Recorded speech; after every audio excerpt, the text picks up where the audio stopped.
BJP और RLD में 12 फरवरी को गठबंधन का ऐलान संभव हो सकता है, ऐसा सूत्रों के हवाले से जानकारी मिल रही है। चौधरी अजीत सिंह की जयंती पर हो सकता है ऐलान। शुक्र तीर्थ में बीजेपी की ग्राम परिक्रमा यात्रा का भी शुभारंभ होगा। बीजेपी अध्यक्ष जेपी नड्डा, मुख्यमंत्री योगी शामिल होंगे। छपरौली में आरएलडी का बता दें कि जयंती कार्यक्रम है, प्रस्तावित है और इसके बाद गठबंधन की खबरों के बीच नए सिरे से कार्यक्रम की तैयारी की जा रही है। छपरौली या शुक्र तीर्थ से गठबंधन का ऐलान किया जा सकता है।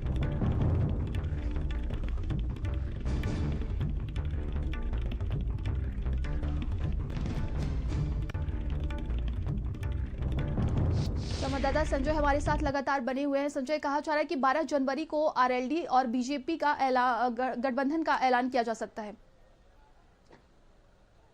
बिल्कुल, 12 तारीख को छोटे चौधरी की जयंती है, तो ऐसे में जयंती में छपरौली में एक बड़े कार्यक्रम की जो आयोजन है वो करने की आरएलडी लगा हुआ है। और बताया जा रहा है कि सोर्स के हवाले से खबर आ रही है कि आरएलडी अब समाजवादी पार्टी के साथ गठबंधन में नहीं बल्कि बीजेपी के एनडीए गठबंधन में शामिल होगी। और ये भी कहा जा रहा है कि 2 सीटों पर, लोकसभा की 2 सीटों को लेकर के उनकी बात बन चुकी है, बस अब ऑफिशियल घोषणा होनी बाकी है। जो माना जा रहा है कि 12 तारीख को ये ऑफिशियल घोषणा है वो हो जाएगी। हालांकि बीजेपी के सभी नेता इस बात को कहीं ना कहीं मना नहीं कर पा रहे और सीधे तौर पर उनका यही कहना है कि जो भी एनडीए गठबंधन में शामिल होकर के आना चाहता है उनका स्वागत किया जाएगा और सबके लिए दरवाजे खुले हैं। तो ऐसे में पिछले काफी समय से ये अटकलें लग रही थी कि समाजवादी पार्टी के गठबंधन में शामिल होंगे आरएलडी प्रमुख की नहीं, लेकिन शामिल भी हुए, सीटों की घोषणा भी हुई और दोनों लोगों ने साथ में ट्वीट भी किया। लेकिन उसके बाद की ये जो खबर आ रही है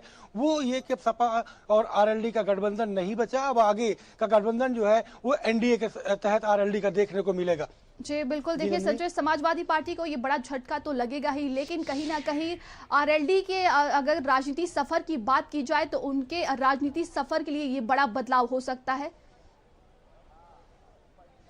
बिल्कुल, पिछले विधानसभा चुनाव के दौरान ही बताए तो आरएलडी और समाजवादी पार्टी गठबंधन में आए थे और उसके बाद विधानसभा चुनाव हुए और उसके साथ ही साथ राज्यसभा का सांसद भी बनाया। आरएलडी के प्रमुख जो जयंत चौधरी हैं वो समाजवादी पार्टी के राष्ट्रीय अध्यक्ष अखिलेश यादव जी ने ही उन्हें जो है राज्यसभा भेजा है। अब ऐसे में गठबंधन लोकसभा चुनाव के पहले टूटता नजर आ रहा है और चूंकि जिस तरीके से एनडीए का प्रभाव पूरे देश में बीजेपी अपने कुनबे को बढ़ा रही है, चाहे यूपी की बात करिए, अन्य प्रदेशों की, तो ऐसे में अब आरएलडी का जाना कहीं ना कहीं समाजवादी पार्टी के लिए थोड़ा सा झटका महसूस जरूर होगा। लेकिन तैयारी आरएलडी के साथ साथ समाजवादी पार्टी ने भी अपनी सभी सीटों पर चुनाव लड़ने की करके रखी हुई है। अब देखना दिलचस्प होगा कि आरएलडी जब एनडीए के साथ जाती है तो 2 सीटों के अलावा क्या मंत्रिमंडल में भी उनको शामिल किया जाएगा या मंत्रिमंडल में भी उन्हें जगह दी जाएगी, केंद्रीय मंत्रिमंडल में जगह मिलेगी या फिर प्रदेश की उन्हें मंत्रिमंडल में शामिल किया जाएगा, कितने नेताओं को मंत्री बनाया जाएगा, तमाम चीजें हैं जो 12 तारीख तक कहा जा सकता है कि क्लियर हो जाएंगी। जी, तमाम जानकारी के लिए बहुत बहुत धन्यवाद आपका।